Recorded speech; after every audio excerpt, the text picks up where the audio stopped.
Hello everybody, welcome to another collaboration. Ben is back. Hello. After quite a few months. When did we last do? We did the invasion commentary. Was that the last one? Yeah, That was beginning of this year, I think it was. I think it was March, because I did my first plug at that point, and yeah, that was like March time. That was March time. So it's been a while. So today we're going to do quite a relaxed video. We're going to talk about some of our favourite Doctor Who monsters and villains that aren't the Daleks, Master, the Cybermen. usual. Yeah, the usual. We're going to pick up some obscure, maybe some more obscure ones. Definitely. And then we're gonna talk about them and discuss them. We're gonna have a tier list as well. Make top 5 and then honourable mentions. So stick around till the end of the video and find out what is the best underrated monster in our opinion. So what is your first choice? What would you put at number 5 in your So rankings? number 5, my first choice would be... Hang on, I need to look at my list. At least it's organised. I'm just winging it.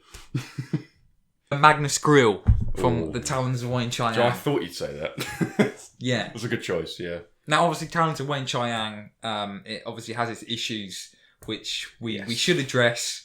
Obviously, it was made in 1976. 7, I think. 6. Obviously, it's not right then. It's not right now, but we've got to bring it up because it happened. But what it is basically, obviously, you get the whole yellow face problem. Exactly.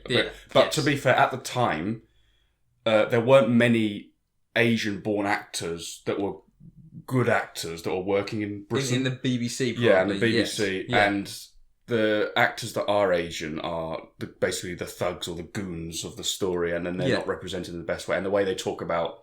I think there's a line in it that is it Jago says? Was it Lightfoot? Which one's which? Lightfoot says, gutter scrapings of Shanghai. And you think, that's not quite PC. Yeah. But it was 1977, and it's a very different time, and at least we can recognise that. At least it's still a good story. Exactly. Well written. So, yes, yeah. It's well written. Robert Holmes. And it does have that issue, which, we should bring up. And it's not right, but for what it is, it's still a very good story. And Magnus Grill is a very, very good villain. Mm. And obviously only appeared once, if you don't right. count Big Finish and all of that stuff. But, we're just going to count the TV series. series. I think it's one of those one-hit wonders, a little bit like Sutek. That's right. They haven't been brought up multiple times that have, I don't know, somewhat dwindled the character. Yeah. Maybe a little bit like the Weeping Angels, is an example. Yeah, or maybe Omega. Like the 3 Doctors, he was very imposing and intimidating and menacing, and then when he comes back in Arc of Infinity, he's it's a little bit. Yeah, no, you're right. So I think he's really, really strong. A great character. It's very fleshed out. Robert Holmes does a lot. Yeah. He does a great job in general of fleshing out his characters. I sort of feel like maybe Grill suffers with a little, quite similar to Sharaz Jek from Kaiser and Jazani. Yes, they are similar with the deformities and everything. Exactly. But yes, number 5 is... Whatever was it called? Magnus Grill. Magnus Grill, thank you. Right, so my number 5, I've just thought of, because I'm disorganised. This is a very left field one, and he's not really a proper full main villain, but in the case of Androzani, there's a character called Stotts, and this actor actually died, I think, last year. He's a very good actor. There's something about his character, it almost doesn't feel like he's on Doctor Who, Stotts, in the case of Androzani. He's basically a thug, and he's working for Morgus, who... Well, he claims to be working for Sharaz Jek, but he's actually working for Morgus, but really he's just working for whoever pays him the most money. Yes. Which, to be honest, a lot of characters do that in that story, because that whole story is very interesting in the way that all of the characters, apart from Doctor and Perry, are just bastards. They're absolute horrible people. And it's very interesting to see the Doctor and Perry deal with all that, and Stotts is one of those. And he's kind of... He's just got quite a bit of a swagger about him. He's very... he kind of plays it very cool, and he plays very relaxed. I mean, when you first see him, I think he's just like sitting back like this. I'm just waiting for the Spectrox or something. That scene, which really showcases his villainous character, is when he's threatening... I forget the character's name, but it's basically his right hand man. His right hand man. Yeah, and he's threatening him over a cliff, and he's got a knife to his neck, and he's making him he's pretending to make him swallow this pill that will kill him, and he's like, "Go on, bites," and it's like, fuck, that's quite dark for a family show. And I just find, I don't know, it's just something about the way I think it's the actor, the way he plays that part. He doesn't get like a big backstory, and he's technically quite one-dimensional, but he just brings something to that role, and he really adds to that story and adds to the whole darkness of the Case of Angelina, because it's a very dark story, and personally it's probably one of my favourite stories of the entire show. I'd say top 3, definitely. Yeah. And yeah, him paired with... The reason I didn't say Sharaz Jek is because he is... I won't class him as underrated, because everyone talk about him. Yes, yeah. And I could have said Morgus, but the problem with Morgus, I do feel like the actor overplays it a little bit. But yeah, that's my number 5, Stotts from Case of Angelina. Interesting, okay. My number 4, I'm going to go Lytton. Oh, yes! How did I not think of that? From Resurrection of the Daleks and Attack of the Cybermen. Oh. Now, you don't really hear a lot of people talk about Lytton. No. I should have said that. Yes, he's an excellent character. But I guess he's quite similar in the way of Stotts, where he's very self-motivated, and he's a gun for hire. Obviously in Resurrection he's working for the Daleks, and then he sort of gets a redemption arc. He does slightly in Attack of the Cybermen. He's quite fleshed out as well. Obviously more in Attack of the Cybermen. The sort of the banter he has between like the sort of other criminals he has at the beginning. He's very intelligent. He's almost on par with the Doctor. Yeah. And again, just another really rich character. Yeah, that's probably why the Doctor doesn't like him as well, because he's very he is sort of like, they butt heads a bit, don't they? Yeah. And like you said about the relationship with the criminals, there's the I think he was I can't remember his name, but he was a wrestler in real life, and he went into acting, the big bald guy. That's right, Brian somebody or other. Brian Glover. He has a great relationship with him, and when he finds out about Lytton, that he's not human, he's like, "You said you were from Fulham," and he goes, "Sometimes I really question your intelligence," or something. He says something like that. There's quite a good few like one-liners between the two of them. Yeah. What does he say something about they give him an axe or something early on? So, for once, you're going to use it for chopping, not leaning on. He gets some great lines. Yeah, and again, a very, very strong presence. I can't remember the actor's name who plays him. Maurice Colburn. That's it, Maurice Colburn. So each scene he's in, he's commanding within both stories. He must have done a lot of theatre as well, because that voice he has. I reckon so. And he really projects, and I reckon he's definitely done some of that. Apparently he's a very nice guy as well in real life. Yeah. I think he died, didn't he, in like 1980 or something? Yeah, he died quite young, I think. I don't know what killed him, but yeah, he did die young. But yeah, everyone said he was the nicest guy. Like after he'd, this is on the DVD extras, they said after he'd finished shooting on location for Attack of the Cybermen, he'd just go off and, right, I'm going fishing, you know. Quite a chill guy, you know. Yeah. No, excellent. Yeah, well, that's my number 4. See, now this one, can't really think of the name of it. What's the thing called in the Mind Robber? Like the whole thing that controls the land of fiction, and it's like an entity. It's a little bit like the Great Intelligence, isn't it? Yeah, similar. They call him the master. The master. The master in that is the author, isn't he? Yes. But it's controlled by that alien entity. Yeah. Is it given a name? I can't remember it ever being given a name. Well, let's just say the Mind Robber. Okay. Or the White Void or whatever. Well, that is a bit of a cheat, because it's not really a fleshed out villain. Like we said, it's not even given a bloody name, but what stems from that is such a good story. Yeah. This is, again, a bit of a cheat, but yeah, I'd say that entity that creates the land of fiction and uses this author's... Because, well, it's sort of two things, because it's this alien entity, and then it's also the author, because the reason it is the land of fiction is because it's come from his mind, so it's sort of like a two-way thing. Yes. But you know that story is incredible, especially because they didn't have anything planned. They had like a week gap where they had to fill an episode. Yeah, that's right. If you sort of go behind the scenes of how that story sort of came to be, it's really inventive, and it really sort of pays off. Obviously, the stories had to be shorter. You had Fraser Hines going off with chicken pox. Hamish Wilson was the one who... Yes, Hamish Wilson who stepped in, but it really, really works. It does, yeah. It's weird, isn't it? Like how that happens. Like when a production is troubled, sometimes it works in its favour. Yeah. Because you come up with these inventive, on-the-spot ideas, like, you know, having to briefly recast Jamie because of Fraser Hines' chicken pox, or to have an entire episode in the TARDIS, just in that set. Yeah. And then they literally didn't have a set outside, so they're just a white background. But it works because it's like they're in some sort of void, like in between dimensions. And I even think it's quite... I mean, the whole bit where the TARDIS is sort of floating around and explodes, it's quite eerie, isn't it? It's quite creepy.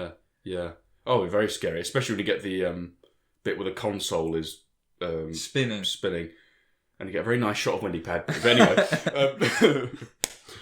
Yeah, but then you get that bit where the Doctor's on his own, floating like that, and then you just get that blood-curdling scream from Zoe as the cliffhanger. It's really well done. Yeah, excellent story. But that's my cheating fourth choice, just because of what stems from this villain in the Mind Robber. It's a great it's story. almost like a tool as well, isn't it? So obviously you plug someone in, and then this entity uses them to create it really this big is world. Similar to the Great Intelligence, the way they display it, isn't it? They could have bloody been the Great Intelligence. Well, the way that it was done.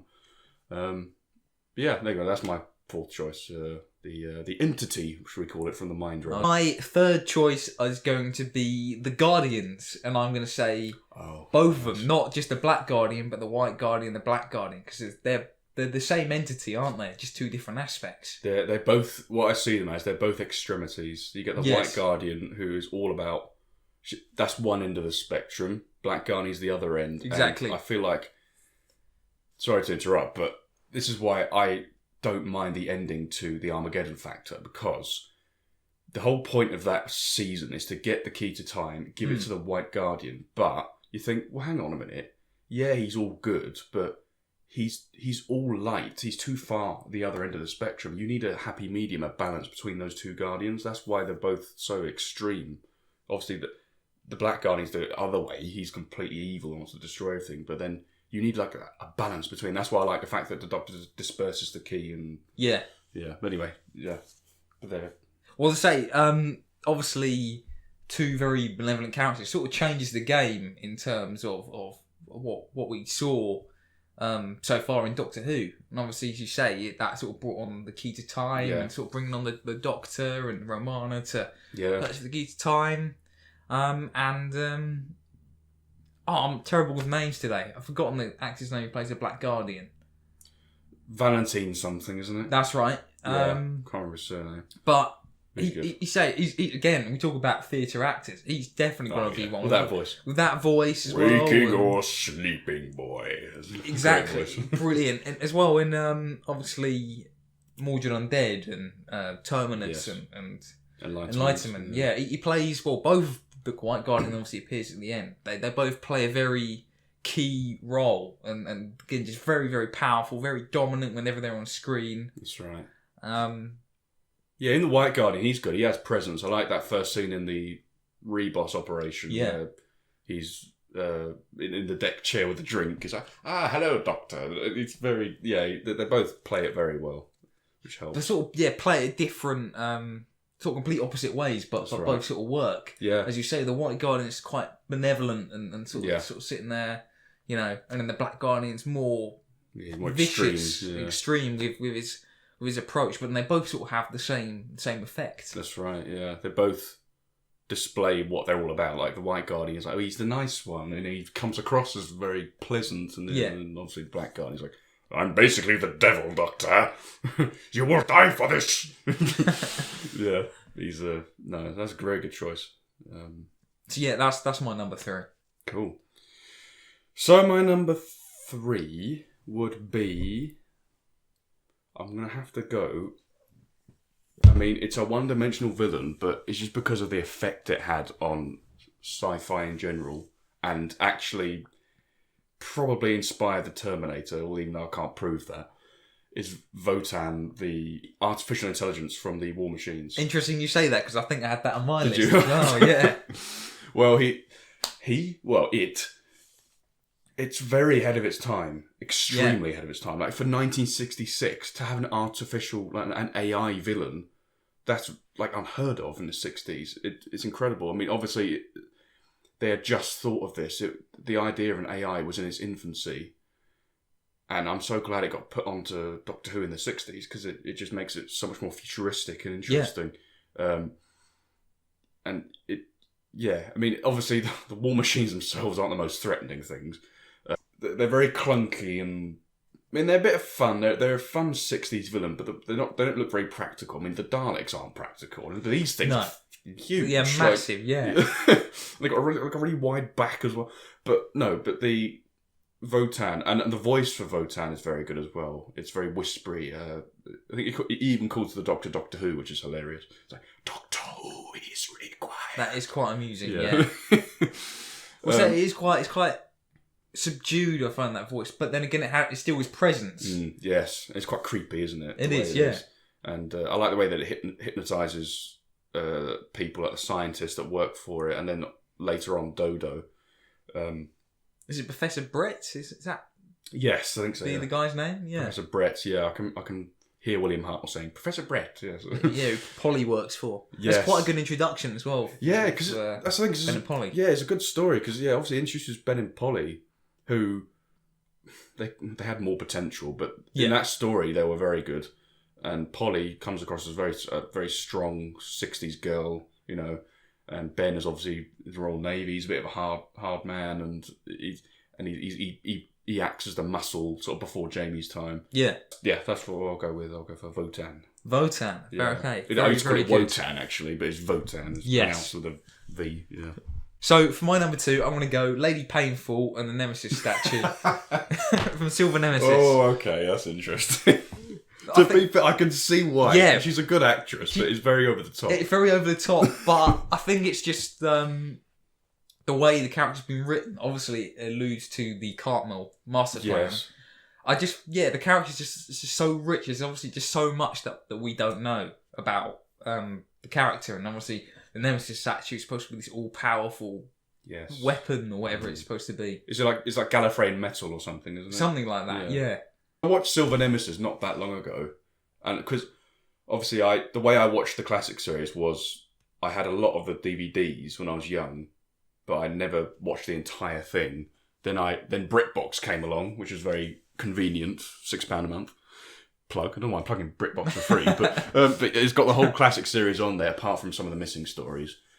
And I watched it. I watched the whole classic run on BritBox. I got to that one. I was like, this is bloody awful. Then I watched it again months later. I think you've got to be in the right mood to watch Silver Nemesis. If you're in the mood for a bit of fun and a bit of silliness, then it's a fun story. And then, what my point is that when I watched it again, I actually appreciated her performance quite a lot.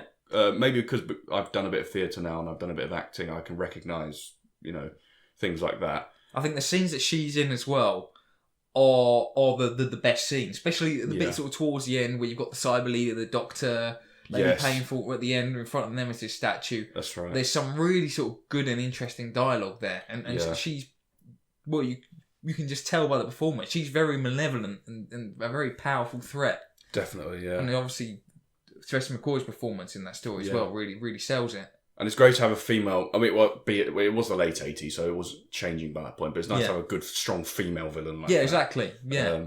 And that scene, like you said, with the end scene, it's one of the most iconic bits, isn't it? Because it alludes to so much, and it alludes to the Cartmel master plan, and saying, "Oh, I know who the Doctor really is, and I know about the dark times on Gallifrey," and it sounds really interesting. Then Chris Chibnall came along and tried to do that, and we won't go into that, but anyway. But it's a excellent scene. Oh, right. I know my number 1, but number 2... I still need to I've got 2 choices for number 1, both in the same era, but I need to make my mind up. Okay. You see, I want to go... I don't know if this is underrated or not. All right, I'm going to go for it. The Entity from Midnight. From the David Tennant era. Right. Again, because it's a very popular episode, I don't really know if it's underrated, but if we're going back to basics, like you said at the beginning, when we think of the villains like the Daleks, Cybermen, the Master, Omega, blah, blah, blah, they're the given ones. Mm. Whereas this one is not put in like the top 10s normally. But I think I'll go for the Midnight Entity because, Well, first off, that episode is brilliant. And it's got Patrick Troughton's son in it, David Troughton, Yes. who was in The Curse of Peladon as well. Yeah. And the War Games. So I forgot, because I watched the War Games recently. He's in the War Games? Games? He's in the War Games. He's one of the soldiers. He's like one of the American soldiers Okay, in right. Civil War. Yeah, I remember, I think one of the Sidrat's TARDISes take off, he's there with a musket. Right. And he has a little scene, he has some dialogue. Yeah, he's in that. Check it out. Oh, actually, no, I think I know. Yeah. Yeah. I think I remember him. He does look like his dad. He's got the same mouth and nose. Yeah. It's quite funny. But no, that story is like it's one of those like Blink where they weren't working with much of a budget and it was sort of a filler episode, really. Yeah. But it's so interesting. Going back to the Mind Rob about that part 1 being a filler episode, it's funny how some of the cheaper episodes and some of the filler tend to be the good ones. Yeah. It's weird, isn't it? I think because they're not working with much, so they have to make as much as they can out of what they have. And I think that can either make or break a story. A little bit That's like right. with The Mind Robber. That's a very, very good story. Yeah, And obviously they had constraints that made them sort of make it. that's right. Similar to Midnight as well. Obviously it was studio bound and like, right, we need basically an episode set in one set because That's we right, haven't got one a set. budget and it really works. It did, definitely. Yeah, I think it literally, well, maybe like 2 sets. Well, Or 3 maximum. Because I think Yeah. at the beginning you get David Tennant on the phone, don't you? Yeah. What could possibly go wrong? I sort of feel like that might have been a location, but I'm not 100% sure. Maybe you're right. Do you know, well, fun fact about that scene, actually, at the beginning, there's a really obvious mistake in that, and I don't know how the hell they didn't notice this. When he's on if you watch this again, when he's on the phone, and he says, what could possibly go wrong, it's a really the green screen is right behind him. Oh, really? And just a green background, because that's where they CGI'd the little space shuttle in. Okay. They end up in. But yeah, then they cut to a different shot of close-up of David Tennant, and you can see the green screen in the background. It's very inventive, like, you know, because, like we said, they're working with hardly any budget and having the stagehands just banging on the back of the set. And, yeah, it's just... I think that, again, going back to like what we're saying, a lot of the actors make these roles good, even though it's not really an actor's role, this villain, but the actors that are being possessed really pull it Sell off. it, Yes. And the woman that plays Sky is excellent, and those eyes, you know, where she's got those possessed eyes looking at the camera, and it's like, oh, it's really well done. And then when David Tennant's when the Doctor gets possessed towards the end, it's almost heart-wrenching because we know the Doctor by that point to be this all-knowing, powerful, funny, likeable character. The 10th Doctor as well, because obviously each time the Doctor regenerates, you've got to reintroduce the That's right. character and obviously what he likes, different preferences sort That's of thing. right. And it's his 3rd season by that point, towards the end of his 3rd season, Yeah. and he's a very popular Doctor, and to see him being possessed and in pain as he's possessed, there's tears in his eyes, and he's really in pain with it, and he's trying not to repeat the sentences that everyone's saying, and then you get that guy who tries to chuck him out, and his wife's horrible. They're all bastards on that bus. Yeah. Like, they're all they're like the worst of humanity. It's interesting because in some stories you get like stories that showcase the best of humanity, like in maybe like the Next Doctor when they're all cheering him at the end, and you get David Morrissey's character Jackson Lake, and then you get characters in this story that are just absolute pieces of shit. Excuse my language, but they're terrible. They give in to fear and to rumours, and they'll believe anything just to survive. And then you got the guy who plays Merlin, who's in it, Colin Morgan. Colin Morgan, yeah, exactly. he starts off as a really confident, arrogant character, and then he just completely. He's dishevelled by the end. Yeah. He breaks down. Well, yeah, it's like a sort of like teenager, sort Yeah. of like really confident, I guess, yeah. one of the cool kids, and then completely breaks down by the end of it. It's like an emo, isn't he? Yeah. I guess you can forgive him more because he's young. Yeah. But his parents, on the other hand, and that woman. That's what I remember. Now that's why I hate the wife so much, because at the end she says something like, "Oh, I always knew it was her. Yes. I was right all along." Well, no, you weren't. You were accusing the Doctor and trying to throw him The out. funny thing is as well, like everybody knows people like that. Yeah. So exactly. Yeah, that's what makes it more relatable and. But it's quite frustrating. it's quite sort of out of the box thinking. Right, we'll have a monster, but we won't actually have a monster. Yeah. Like no one will see it. And that's the thing, because there's that brilliant scene when they open the shutter. Yes. The the cabin crew open the shutter up at the front of the space shuttle, and then I think it's the co-pilot goes, "What's that? What's that? There!" And as an audience, when the camera cuts, you go, "Where?" But there's nothing actually there. And every time I watch it, I go, "Did they put something in?" Because they call it a shadow or something. Like, yes. It sounds really creepy. I don't think they actually put anything in, but every single time I watch it, I'm going, yeah. Where? Well, when did that come out? 2008. So it's been like over nearly 15 years, and still trying. Yeah, can't spot anything. I'm still basically a 7-year-old looking for a monster on a family program. Just pausing it. Frame by frame. Yeah. That's my second choice. So that's your number one. My number one. Okay, again, this is probably not underrated at all, but I'm going to go Seal. Yeah, I don't think that's underrated, but it's a good choice. It's a good choice. It was either that or the Valiard. The Valiard, yeah. So yeah, I'm going to go Seal. Obviously, Seal appeared in 2 stories, Vengeance and Varos, Mind Warp. Yeah. He's very...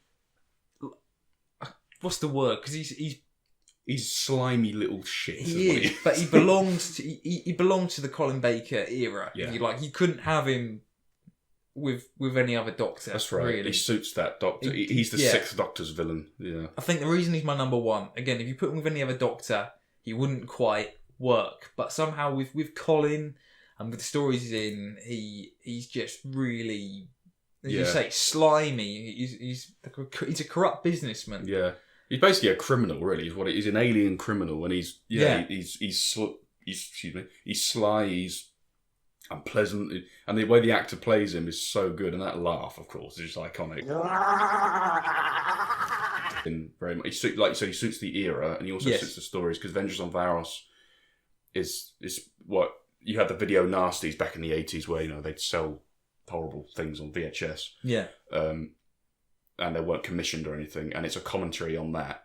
And he represents the sort of person that would make these tapes and sell them, and it comes across, and they're supposed to just be warnings to the public: don't break the law. This will happen to you. Yeah. But he twists it and makes it even worse. Yeah, capitalises. Yeah, he capitalises it, and he's just a corrupt, horrible, slimy thing, and voice. At the same time, he makes the character quite comedic as well. Is it Shabil Shabang, isn't it? That's the actor's name he plays. Is it? Okay. Seal, yeah, and he really brings it. Well, makes it his own. Oh, God, I feel like, and yeah. So at the same time, it's really sort of comedic moments with the Doctor, like a few one-liners, and there's a bit of mind warp, but it's really funny where like the Doctor's like pretending to be on his side, and then he goes, "Doctor, take a mushroom," or so, whatever he eats. And the Doctor goes, "Oh, thank you." He goes, he hates it. He thinks it's disgusting. He gets some good comedy moments, definitely. Did you know Syl has his own movie? I didn't know that, no. And apparently it's awful. Well, yeah. It's like one of those straight-to-videos things. Okay, right. I think it was made in like 2010 or... So it wasn't done like in the wilderness years or anything like that? I don't think it was. No, I think because it looks quite modern. Okay. I don't know. It's very strange. I mean, you'd have to... I don't know what it's called. It's called Syl something. Like it's like Syl's Adventure of the... Right. It's very strange. Well, I mean, that's the thing. It takes Syl out of any scenario that he's in those stories. He probably wouldn't work. But the reason he's my number one, he just works with the setting. He just works with everything that's given to him. And Phil Martin, he written both those stories. Great writer. Yes. Great writing Syl. So yeah. And he was going to write for Syl with the Ice Warriors in the season 23 that didn't happen. What's that story called? I can't remember. Mission to Magnus. That's it, yeah. And apparently it's not very good. It's not, no. I've listened, because I think there's a novelisation of it. Big Finish did an adaptation. I've listened to the Big Finish adaptation. And that's a shame. Mind Warp is a lot better. What we got is a lot better than what we could have got. Yeah, cool. No, that's a good choice. So my number one, again, debatable if this is underrated or not. Yours definitely wasn't. My number one would be Fenric from The Curse of Fenric. Okay, yeah. I find him to be a sort of... He's like the Black Guardian, but more interesting. That's how I see him. I have a little theory that he is an Eternal, because it makes sense, because he can't really die. The Doctor, he says the last time he met the Doctor banished him to the Dark Dimension, and that could mean the Void, and because Eternals come from the Void anyway. Getting very nerdy here, but he's excellent villain. He has such presence, and he basically embodies evil. Yeah, and the Doctor even describes him to Ace by saying, at the dawn of time, there were two forces that started the universe: good, evil. Then they came together. Then the Big Bang occurred, and they were spread throughout the cosmos. And I think that's such an interesting concept, and of morality as well. That evil started off as a big, again, entity. I'm using that word a lot today, and got dispersed throughout the universe, and sort of Fenric embodies everything that is evil, and it then goes back to the whole Walls of Fenric thing, where Ace is a descendant of him, technically, which I think is really interesting. It's a great twist especially for the classic series. Have a plot twist like that, like a season-long plot twist, and the fact that he has control over the Hemovores because they're the Wolves of Fenric as well. And I think even some of the Vikings are his descendants, and I think that's just so interesting. Like it's basically evil has spread itself throughout the universe, and he has a control over that, and that is such a great adversary for the Doctor, and especially the Seventh Doctor, because the Seventh Doctor, starts off as a bit clownish, but in his last two seasons, he's basically like a demigod. He's like this powerful force who is very dark and is almost an anti-hero. And what I really like as well, you have all of that on both the Doctor and Fenric's shoulders. And they settle it not by like a big battlefield, but by a chess match. Yes. That's such Doctor Who. Yeah, definitely. Yeah. Yeah, and I like the whole backstory you get of Fenric, where it said, the last time I met the Doctor was in like a desert or something. He said he carved the chess pieces out of bone, and there's such cool lines I get. Like, and it sounds really interesting, that history. I love. Would it be great if Big Finish went back and did that story? But maybe it would ruin it. I don't know. Well, they probably will. I mean, they're going back and filling in all other gaps. That's true, even gaps that aren't even really necessary. But they're still going back and filling. Let's put the Fifth Doctor in the Time War. Why? Don't know. So I do like Big Finish, but some of it, I think they do a little bit too much. Yeah. But yeah, and the actor that plays Fenric when he gets possessed, the guy in the wheelchair. Yeah. I've forgotten the character's name, Professor something.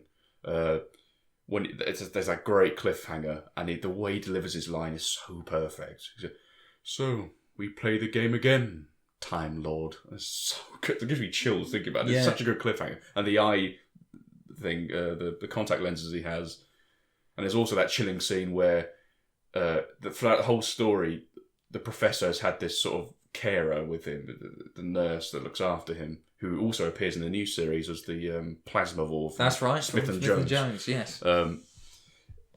Like she's very patronising of him the whole, and she goes, you can't do that. He's an invalid, which is obviously a term you can't use anymore, but back then they would. But she seems quite derogatory towards him the whole story, and then when he gets possessed by Fenric, it's almost like Fenric is getting revenge for him in the most horrible way. It's like I don't need you anymore. Yeah, and when she gets killed by the Hemovores, the camera cuts to Fenric just giving this horrible grin, and it's like, ooh, it's so perfect the way it's done. I love that.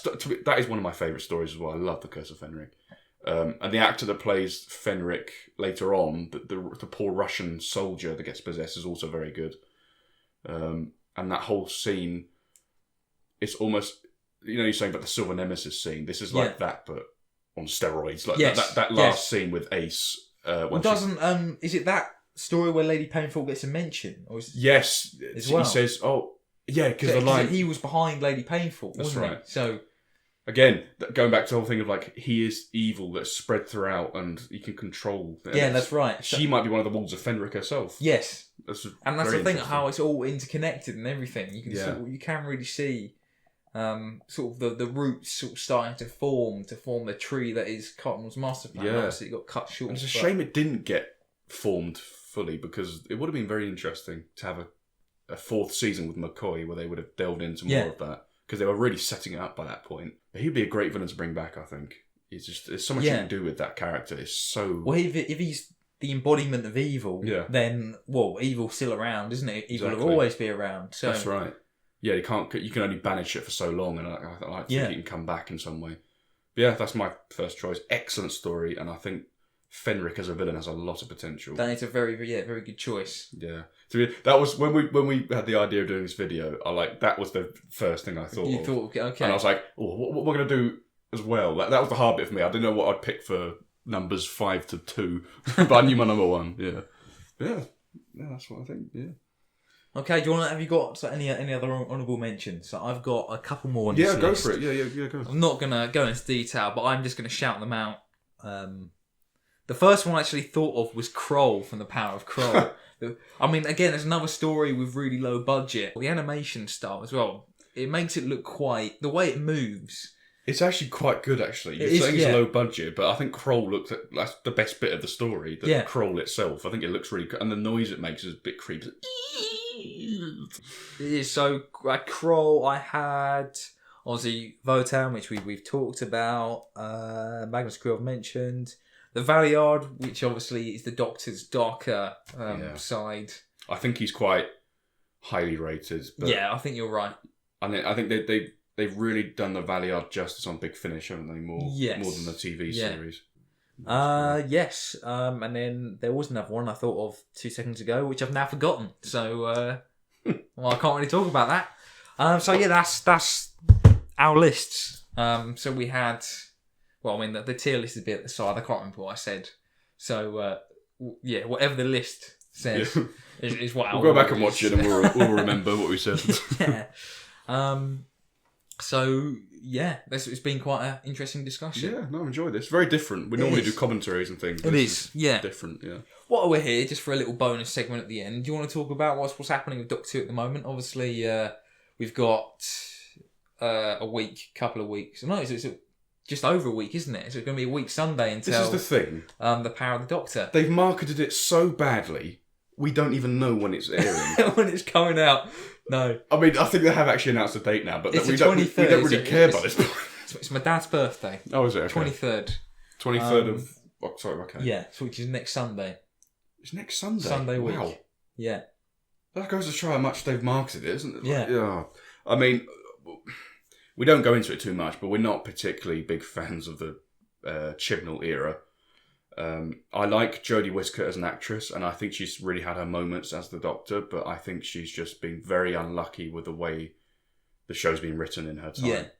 I think I'm going to go into it not expecting a lot from this story, but I'm just going to go into it thinking, you know what? Janet Fielding's back as Tegan. Yeah.